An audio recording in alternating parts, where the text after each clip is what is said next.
Unit 4 The Portrait of a Lady by Khushwant Singh.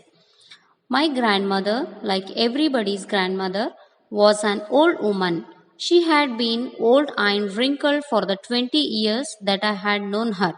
People said that she had once been young and pretty and even had a husband, but that was hard to believe. My grandfather's portrait hung above the mantelpiece in the drawing room. He wore a big turban and loose fitting clothes. His long white beard covered the best part of his chest, and he looked at the least 100 years old. He did not look the sort of person who would have a wife or children. He looked as if he could only have lots and lots of grandchildren. As for my grandmother being young and pretty, the thought was almost revolting. She often told us of the games she used to play as a child that seemed quite abused and undignified on her part, and we treated it like the fables of the prophets she used to tell us. She had always been short and fat and slightly bent. Her face was crisscross of wrinkles running from everywhere to everywhere. No, we were certain she had always been, as we had known her, old, so terribly old that she could not have grown older and had stayed at the same age for 20 years. She could never have been pretty, but she was always beautiful. She hobbled about the house in spotless white with one hand resting on her waist to balance her stoop and the other telling the beads of her rosary. Her silver locks were scattered untidily over her pale, puckered face, and her lips constantly moved in inaudible prayer. Yes, she was beautiful. She was like the landscape in the mountains, an expanse of pure white serenity, breathing peace and contentment. My grandmother and I were good friends. My parents left me with her when they went to live in the city, and we were constantly together. She used to wake up me in the morning and get me ready for school. She said her morning prayer in the monotonous sing song while she bathed and dressed me in the hope that I would listen and get to know it by heart. I listened because I loved her voice but never bothered to learn it. Then she would fetch my wooden slate, which she had already washed and placed with yellow chalk, a tiny earthen ink pot, and a red pen, tie them in all the bundle, and hand it to me. After a breakfast of thick stale chapati with a little butter and sugar spread on it, we went to school. She carried several stale chapatis with her for the village dogs. My grandmother always went to school with me because the school was attached to the temple. She priest taught us the alphabet and the morning prayer while the children sat in rows on either side of the veranda singing the alphabet or the prayer in a chorus. My grandmother sat inside reading the scriptures. When we had both finished, we would walk back together. This time, the village dogs would meet us at the temple door. They followed us to our home, growing and fighting with each other for the chapati we threw to them. When my parents were comfortably settled in the city, they sent for us. That was a turning point in our friendship, although we shared the same room. My grandmother no longer came to school with me. I used to go to an English school in a motor bus. There were no dogs in the street, and she took to feeding sparrows in the courtyard of our city house. As the years rolled by, we saw less of each other. For some time, she continued to wake up me and get me ready for school. When I came back, she would ask me what the teacher had taught me. I would tell her English words and little things of Western science and learning, the law of gravity, Archimedes' principle, the world being round, etc.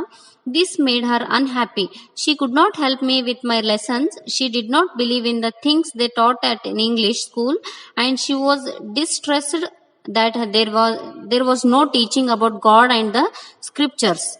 She said nothing, but her silence disposal. She rarely talked to me after that. When I went to university, I was given a room of my own. The common link of friendship was snapped. My grandmother accepted her seclusion with resignation. She rarely left her spinning wheel to talk anyone. From sunrise to sunset, she sat by her wheel, spinning and reciting prayers only in the afternoon. She relaxed for a while to feed the sparrows while she sat in the veranda, breaking the bread into little bits. Hundreds of little birds collected round her, creating a veritable bedlam of chirrupings. Some came and perched on her legs, but she never shooed them away. It used to be the happiest half hour of the day for her. When I decided to go abroad for further studies, I was sure my grandmother would be upset. I would be away for 5 years, and at her age, one could never tell, but my grandmother could. She was not even sentimental. She came to leave me at the railway station, but did not take or show any emotion. Her lips moved in prayers, her mind was lost in prayers, her fingers were busy telling the beads of her rosary. Silently she kissed my forehead, and when I left, cherished the moist imprint as perhaps the last sign of physical contact between us. But that was not so. After 5 years, I came back home and was met by her at the station. She did not look a day older. She still had no time for words, and while she clasped me in her arms, I could hear her reciting her prayers even on the first day of my arrival.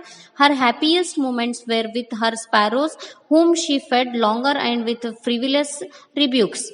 In the evening, a change came over her. She did not pray. She collected the women of the neighborhood, got an old drum, and started to sing.